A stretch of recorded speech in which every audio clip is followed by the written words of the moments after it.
Hey!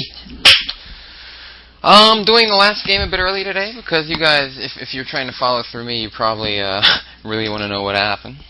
Ooh, we gotta flip the board while we root for Anand's defense. So 2 interesting hurdles I had to overcome today. Number 1, I got an email from somebody. They talked about some other stuff, and then it said something like, I don't know, it said something about the game, why, and whatever. And I immediately closed it. I didn't see anything. And then I logged on to Chess Video's site, and I looked at the thread, and somebody said something like, the game just ended, blah, blah, blah. I immediately closed that. Number 1, never tell me when the game ends, because then I have, like, a general feel for, like, about how long it goes, so I know, if it's, like, pretty early when it ends, I know it's going to be a short draw, or somebody's going to get mated right away. If it goes a long time, I know it's going to be a long, drawn-out game, so it's just, like, ruins some suspense. But, whatever, it wasn't really an issue. I mean, I'm very good at immediately closing windows before seeing anything, but, if you want to talk about a game that just ended, don't do it. Don't do it in my threads, please. Anyway, that is all. I guess let's take a look. Hopefully Anand doesn't lose. Let's see. I have to go in like 50 minutes, but I can imagine it'll take anywhere near that long. So I shouldn't be too rushed. So this is different from Topalov. He's been playing like some kind of boring clean trade lines every game. Now it seems like we have an actual middle game with queens on the board and stuff. I think this is all some kind of theory. I'm pretty sure. They're all blitzing moves, As long as they blitz, I kind of just blitz along with them. Alright. Rook v8. It seems to still be theory. Oh, now I started thinking. Anand spent 3 minutes making the move knight f6.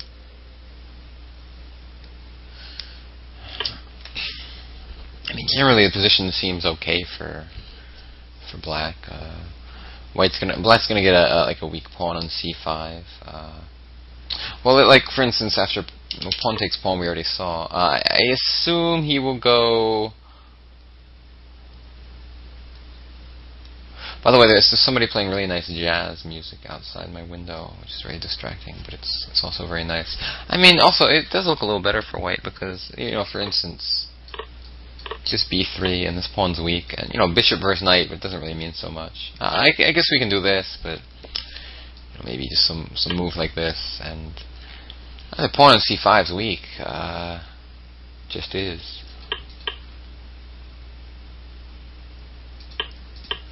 I'm trying to figure out how black's going to fight for equality here. Let's see what he does. He takes it.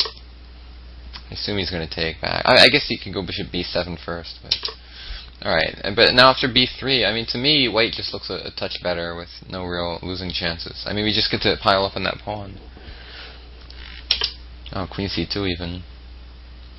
I guess that gets out of the way of bishop b7 also. I mean, to me, white just looks a bit better. But, Anand hasn't spent much time, so he probably thinks that this position's perfectly defensible. Bishop b7. So if rook c5, I mean, we can do this, and this is, actually maybe slightly better for black, but now probably it's an even position after queen takes. Rook c1 or something. The pawns are weak on the king side, but with just a queen to attack, it's not such a big deal. But of course, there's no way in the universe that black is going to allow that. White's going to allow that. White will play something like knight e2, knight e5. I don't know. Well, knight e5 is bad because of bishop g2. This is not pleasant. We don't want to go maybe this move because of f4. This is a move that sometimes people miss in blitz. You feel like you're double attacking, but this pawn, this defends with the queen, and something that's good to see instantly because it comes up a lot in variations. And a lot of times, lower rated players just totally miss the idea of f4. That's what I've noticed, at least. So, what does white do? I mean, e4 is possible. Knight d2. I mean, knight d2 allows like queen g5, and definitely we're getting some counterplay here. So let's see what he does. He goes knight d2. Like queen g5, and there's a few reasons we're getting counterplay. Number 1, if white can't F3, this pawn's weak. F4, this pawn's weak, for sure. Oh, I'm sorry. The knight, the knight's now blocking the queen. So those defenses don't work so well. This just allows all kinds of weaknesses. So it seems like white will go E4. But then we have moves like rook D8. You know, putting pressure on the knight. If knight F3, like queen F4 or something, putting pressure on this pawn. And this is very rudimentary analysis, but I mean that kind of stuff seems okay. I mean, he just goes rook D8 right away. Similar in the sense that it doesn't allow rook takes C5. But I mean, it looks better, yeah, because we don't know for sure we want to go queen G5. But rook D8 is almost always going to be a useful move. So that move makes perfect sense. Now F3. Again, rook C5 can't happen, so we have a few ideas. One is rook D7, rook D8. I don't know. Queen G5 is always playable, but it doesn't really threaten anything, so my gut instinct would just be to go rook D7. We'll see. Bishop A6, alright. Not sure the reasoning. I mean, I guess the bishop's no longer doing much on B7 because of F3, so he decided to reroute it. If rook... I mean, I'm not sure what his next move is going to be, but... Let's see what white does first. Rook F2. I expected rook C1 or something, but I guess now white is threatening... White isn't even threatening rook C5 because rook takes B2, so... I mean, to be honest, my feeling now is I originally thought white had some edge. I feel like black has some dynamic play here to make up for it with the... I don't know. I just have a feeling like the rook on B8 is active, the rook on D8 is active, the pawn on E3 and F3, you know, it's like a little weak. The bishop's nice. I mean, like, the problem is if white's allowed to consolidate everything, this pawn on C5 will be a weakness, but I don't think it's so easy to do that. Another option, by the way, is, well, I wanted to go C4, but he can just go knight takes C4, so it's not anything special there. Rook D5 is playable here. Rook D7, all kinds of moves. I mean, I still kind of like the look of Rook D7, but oh, that's what he did. All right. G3, interesting. I mean, to be honest, I feel like this game could go either way at this point. I mean, usually it's going to be like white's the only one who can win, but I can imagine black winning. I mean, it's probably not going to happen. H5 is a common-looking move here, but I don't know if we'll do H5 and H4. Rook D8 doesn't really threaten anything, and the rook is not so bad on B8 because it stops rook takes C5. Although rook D8 would also stop it, because then rook D2. The reason it stops it now is rook C5, rook takes B2, like I said earlier. I don't know. H5 is interesting. Rook D8. I mean, rook D8, we have an idea of bishop D3 too, or rook D3, you know, which actually is annoying. You know what? I like rook D8. Well, let me think a little harder. I mean, maybe white can go knight E4. By the way, interesting moment. I should have mentioned. If knight E4 here, black has this move. That's my sister calling, but I have to hang up. Oh, important note. Round 4 of the U.S. Championship, supposedly I will be doing some commentary with my sister. It's generally going to be Maurice, Ashley, and Jen, with me kind of like dealing with the internet side of certain things, or telling them which games to look at, looking at the questions or whatever. But on round 4, Maurice Ashley won't be able to be there, so supposedly I'm going to step in, which will be interesting. It will be a lot different than this kind of analysis, because it's going to be a lot more professional, and I have to be a little careful what I say, but it'll be fun. It'll be fun. I like to have 12 games going at once. And I think I have decent chemistry with my sister. Like, we both understand each other pretty well, so it should be okay. Anyway, if you want to check that out, 2 p.m. on Monday, I will be talking for 5 hours live on Chess FM. I think for like the first time in many, many years. I used to do it back in the old days when nobody listened to it. When Chess FM wasn't as popular. I did it alone once or twice, which I kind of like. But I mean, I like doing it with Jen too. What I don't like is doing it with somebody I don't feel comfortable with. I feel like that's if you don't get people, like it's not good to do commentary with them, and some people I just don't get. Like, you don't get their humor and stuff like that, you know. Anyway, G3. What was I saying? Rook D8. Oh, I got another move right. 2 in a row, baby. King G2. What was my idea here? Rook D3, right? Still kind of like it. Damn, Bishop D3. We're a similar idea, whatever. Queen C1. But see now what? Queen G5, you know, is possible. White actually is threatening to take on excuse me, on C5. I don't know, my gut tells me Queen G5, but it doesn't look so impressive. Maybe Rook D5, but then E4. Let's just see what he does. Alright, Bishop back to A6. So he's kind of going for the perpetual-ish, because of Rook C5, Rook D2. Similar as we talked about earlier. Rook A3. Bishop B7 is interesting. I mean, because if Rook A7, Bishop takes F3. He can't take this pawn on A7 because the Bishop takes F3. For those not following, I don't know. You know, Bishop B5, Bishop B7, all look reasonable. Okay, Bishop B7, Knight B3. Weird game. God, the music's so nice. I just want to be out there listening. I don't know if somebody's playing it in the room. I live across the street from a art school, which is like art, music art, performing arts, whatever. So every now and then there's stuff going on. I wonder if they're in their room or if they're actually outside playing. If they're outside playing, I wish I was there. But, you know, I'm doing this instead. I don't know, Rook D5, he goes E4. Rook D5 allows Rook takes A7, actually. So what does he do here? What does he do? What does he do? Oh, I wish I had that button. They talked about some button that stifles the yawns. I mean, White's starting to put the pressure on that C5 pawn. I mean, like, immediately I don't know what to do. Rook D3, perhaps? Then probably just Queen C5 is okay for White. Let me give an example here. This is just like a drawing idea. Like, we lose a pawn, but well, the other thing is maybe White can do this. Uh-oh. Yeah, White can do that. And now White's up a clear pawn.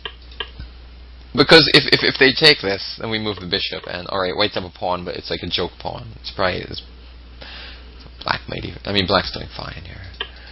But after Knight B7, we're down in the exchange, but both of our rooks are attacked. I think the only move is this, and then just clear pawn for White, and Anand's in big trouble. So Black can't do that really.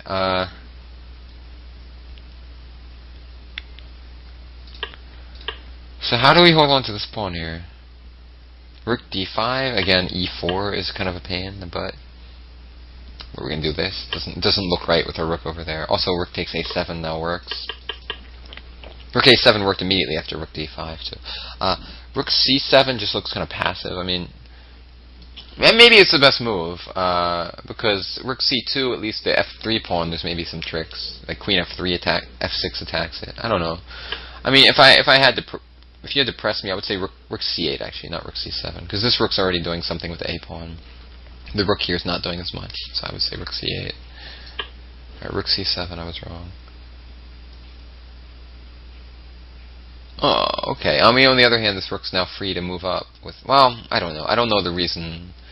I mean, Rook C7 seemed like my first instinct, but for some reason I changed my mind. I wanted to do this Rook. I don't think it's too big of a deal. If it is, sorry. Bishop A6 is normal, but... I'm sorry, Bishop A8. And then the knight's going to come to C4. I mean, Bishop D5 also makes sense, but then... Oh gosh, I keep yawning!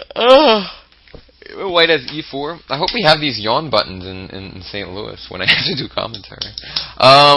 Okay, Bishop A8. Knight c4. So white's just trying to use this good knight against the bad bishop. I mean, again, I would say white's a little better now, again. The thing is, whenever white goes e4, black puts a rook on d4, and it's a very nice square for the rook. On the other hand, the bishop on a8 becomes weak, so...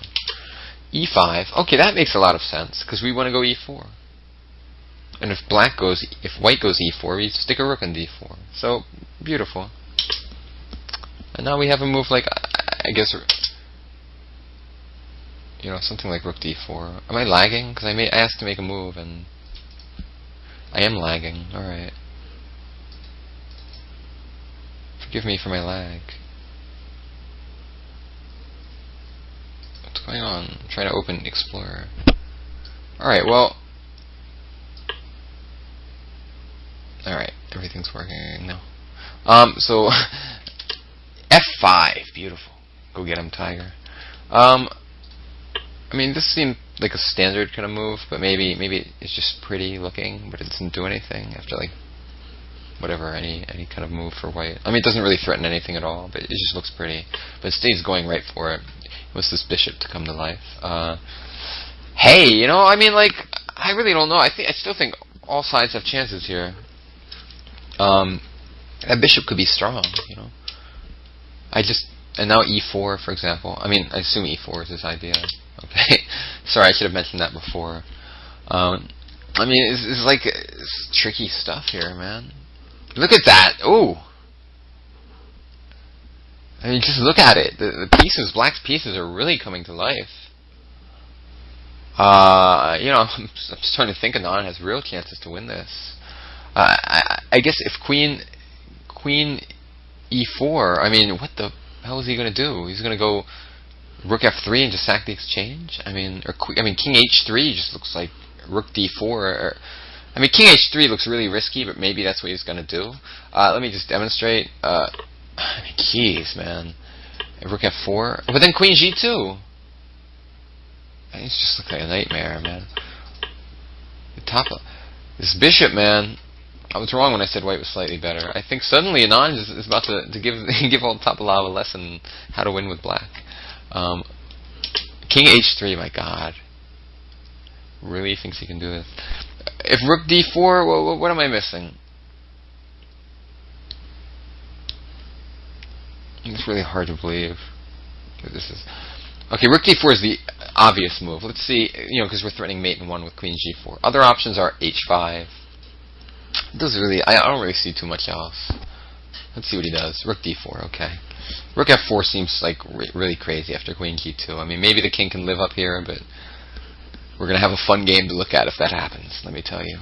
On the other option, I mean, queen f4 allows rook takes c4, just waiting for black. I don't see anything other than that, right? Knight e3. I mean, knight e3, I guess, but Jesus, man, really? Okay, he does it. I mean, but like everything's. I mean, hanging by a thread here, man. This is really your plan, Topalov? I just like. Wow. We're gonna have some fireworks here. H5. I don't know if it does anything, but.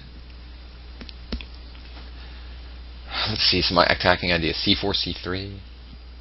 There's an attacking idea to interfere with the rook's defense on A3. It takes a while, though. Rook E7, you know, put more pressure on the knight.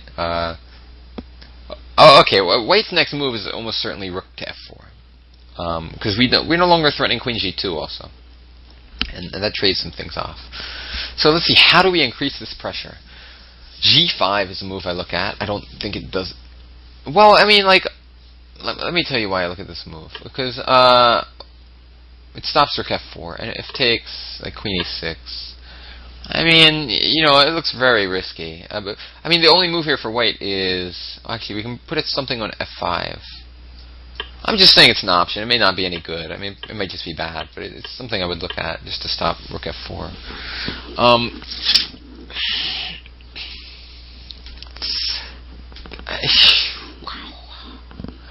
Wow, man. I don't know what's going to happen here.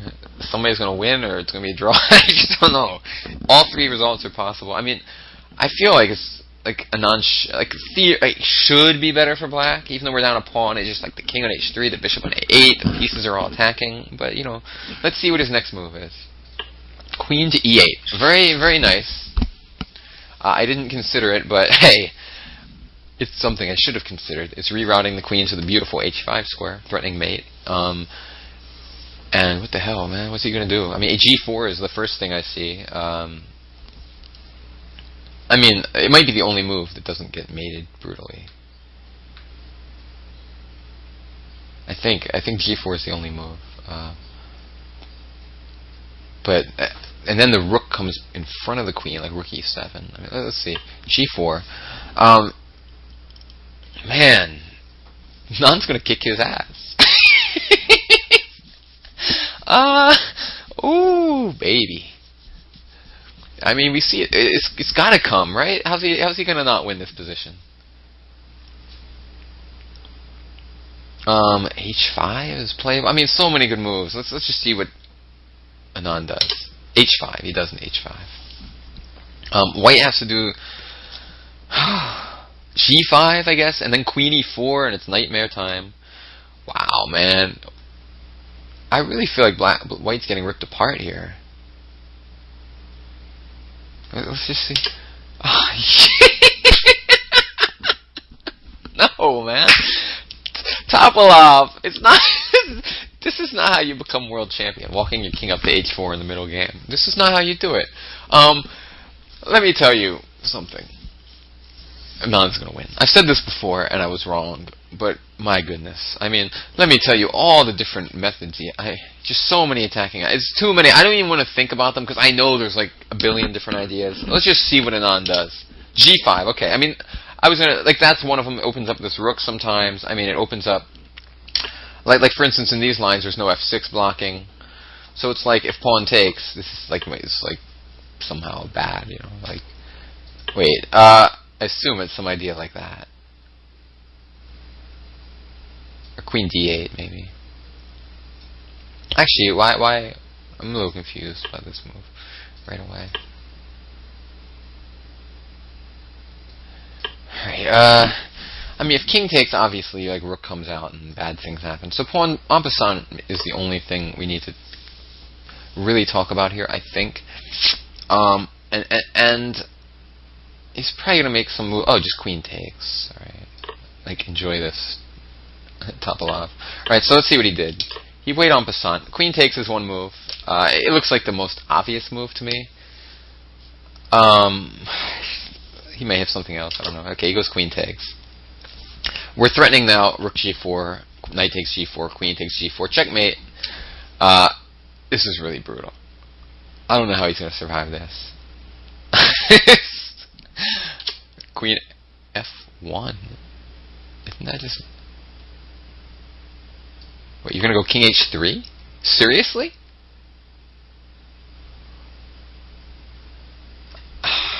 Yeah, I mean...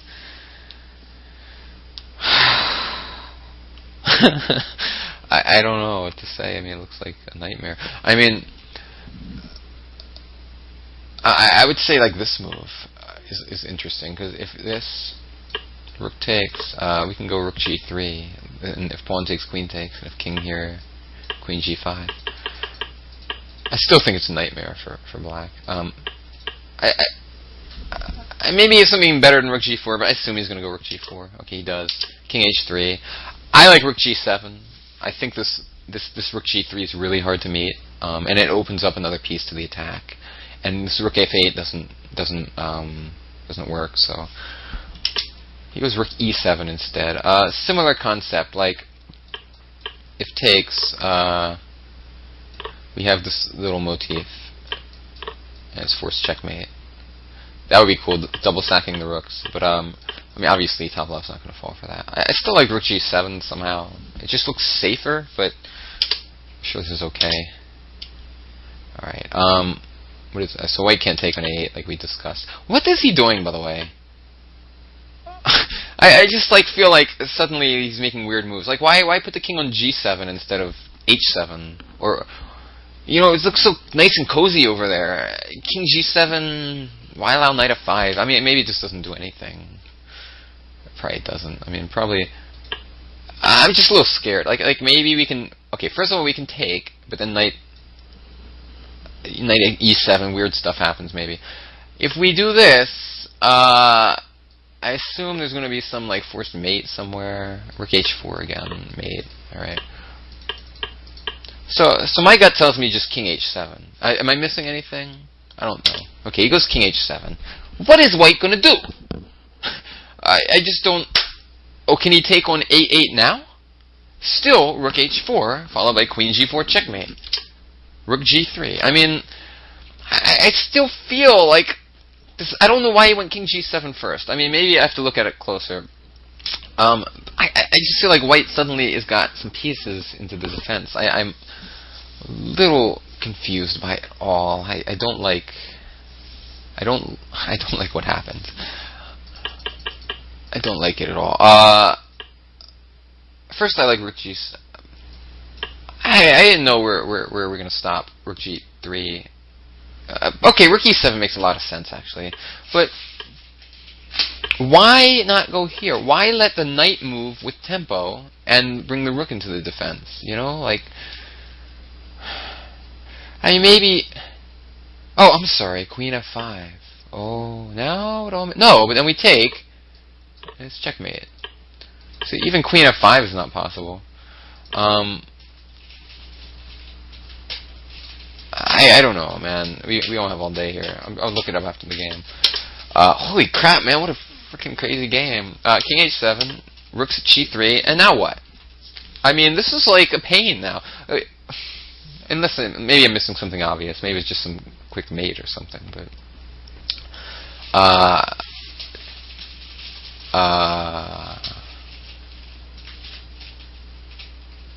Rook E3 doesn't do anything. Jeez, man. I don't know. I actually don't. Like, this is the first time where I don't have an instant idea. So, Rook E4 doesn't threaten anything. Oh, remove me from all the waiting lists, please. Sorry, I just finished playing poker. I was on a waiting list. Bishop E4, and I mean, he's threatening things now. He's threatening real things, like knight takes E7. I mean, that's a real threat. All right, listen. I hope Anand shows me some good move here, because I'm upset by the last few moves. I don't think they don't look good to me. Rook takes rook. I mean, this is not what I wanted. But all right, I mean, because white can now go. Actually, I'm sorry. I take it all back. We're crushing them. Because only move is pawn takes, right? And then Queen G4, and we have Rook E2. But maybe it's not crushing though. Maybe like we don't have some forced. I mean, come on, this has to be made. But there's like some perpetual ideas. If Rook G2, he can sack the queen for starters, and then maybe go check first. Because if this move, Rook G7 does win the queen back, and it's like basically. Probably black's winning after we take with the pawn and we just come in. It should be winning for black, coming in with the king. So I mean, probably is all winning. Yeah, okay. I mean, Queen G4 has happened. Rook E2, I assume, unless I'm brain dead. Rook G2 is obviously a good choice. Sorry, I scared you guys a little bit. I was just like, I don't know. I just didn't. I just didn't see the sequence for some reason. Still, it's a little shaky. I mean, Rook G2 wins the queen straight off. Bang, queen's gone. See ya. So, for example, white could just take back. But then, I mean, come on, really? Like, there's not like a mating net here. I mean, it's just over, basically. So I think the only possibility in that position is what I mentioned with this move. And then I believe this move is winning for black after I don't like king takes, because then king takes, but pawn takes. King takes. I mean, this is very almost certainly winning. I mean, king d3. We're just winning. I mean, it can't be. Probably we don't even need to do anything. We can just move back and forth with the king and just come in this way. We don't even need to calculate the race. You know, like for example, let me just make a bunch of moves. I know I can take the pawns even easier now. But I'm just saying, like theoretically, let's say I can just come in slowly, and I'm just gonna out shoulder you and eventually win this pawn. I mean, so.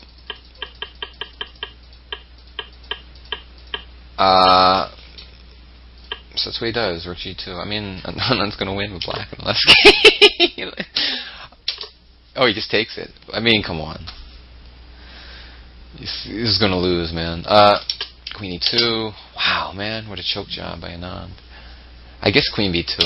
Oh, he goes c4. Alright, I don't know. a4. a5. I mean, I'm not going quickly because we know he's going to lose. I don't know why he's never taking that pawn off, by the way. But I'm sure there's some reason. Well, let's see. Let's just figure it out for fun. I have no idea.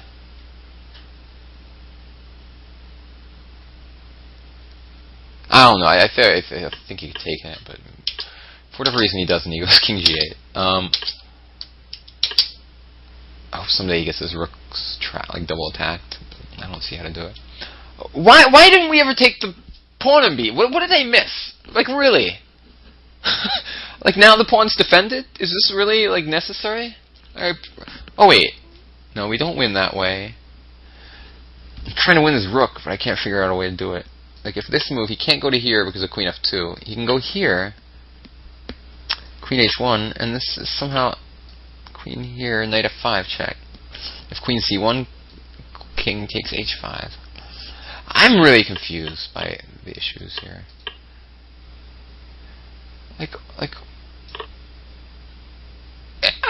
just don't understand chess. That's what happens. Because I cannot fathom why he wouldn't just take the pawn. What am I missing? I must be missing something obvious, because it's just too clean to me. I mean, like with this move. I mean, with all right. Anyway, let's just see what the hell happened in the game, because these moves are starting to piss me off. Hopefully he has some way to just win the rook here. Nope. Queen h1 is threatening mate, though, at least. Rook b7 is impossible, and if king h2, maybe he has a way to win the rook then. And king h2 seems like really the only move. Does he have a method of rook winning here? I don't see it. You can go c3 and trade the c pawn for the a pawn, which is also winning, probably. King h7. Zugzwang! He is Zugzwang, you know. Because he can't really move any of his pieces. Can't move the king.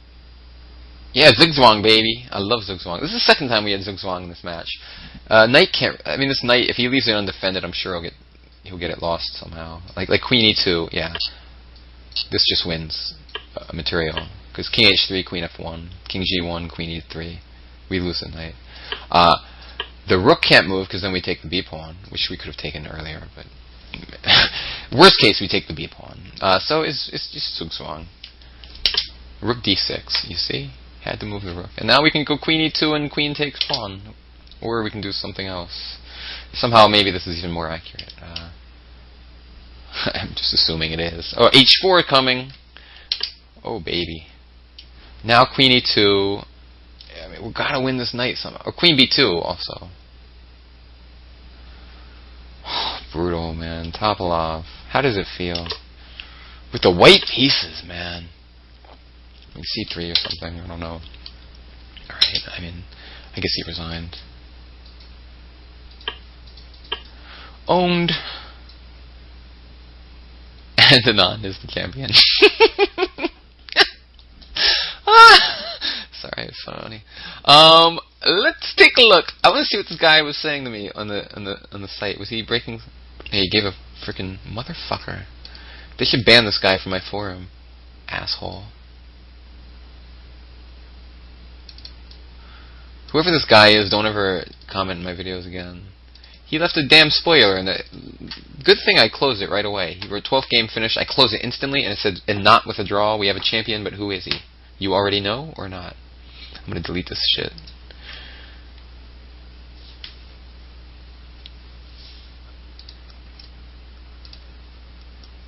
Oh yeah, I want to delete it. Anyway. Man. Anyway, I hope they ban him from my forum. I'm sure he's... I mean, listen, I know he's... Don't ever do that if you're watching my videos. Don't ever say a frickin' word about the games. You're lucky I didn't see it, man. That would have ruined everything. Oh, Topalov! Let's see what they say here. Yeah, man. That F5 move, man. Nice stuff. F takes E4, they said, was a huge blunder. You know what? That's funny, because when I saw that F takes E4, it looked to me like some ridiculous stuff. I mean, it looked like brutal. Queen E8, they give an exclam, and the rest was just demolition. Let me see what the email I got was about, too, if that was a spoiler.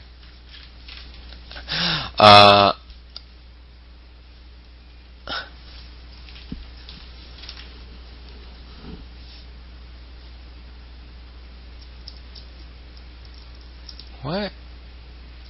I got an email from Donnie Ariel, strong player. He said, by the way, how is it possible that in the Anand Topalov game with exchange on A8 is given? How can it be? I don't know. I think he might mean from a previous game where there was an exchange sacrifice or something.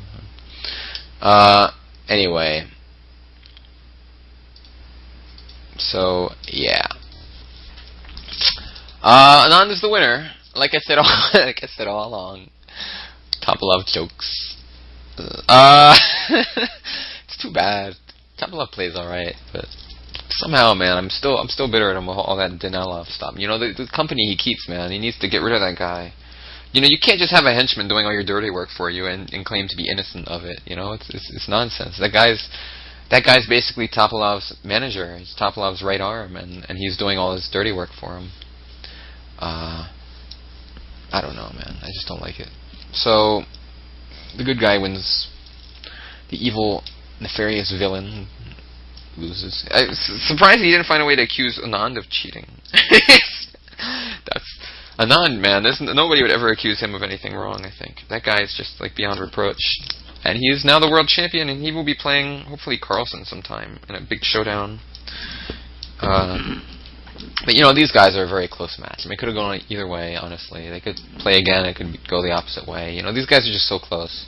It'd be cool if it was 24 games, although it still could go either way. They could play 124 game matches, and I wouldn't be surprised if, like, one guy wins, like, 60, 65 at most. You know, Topalov's very capable of winning a long match against Anand. But in this game, the pressure got to him. Alright then. Hope you enjoyed this coverage. This is good. That means I could complete the match. No tiebreak that I have to deal with. See you guys later. Bye-bye. Until next time. Oh, and watch on Monday. Bye-bye.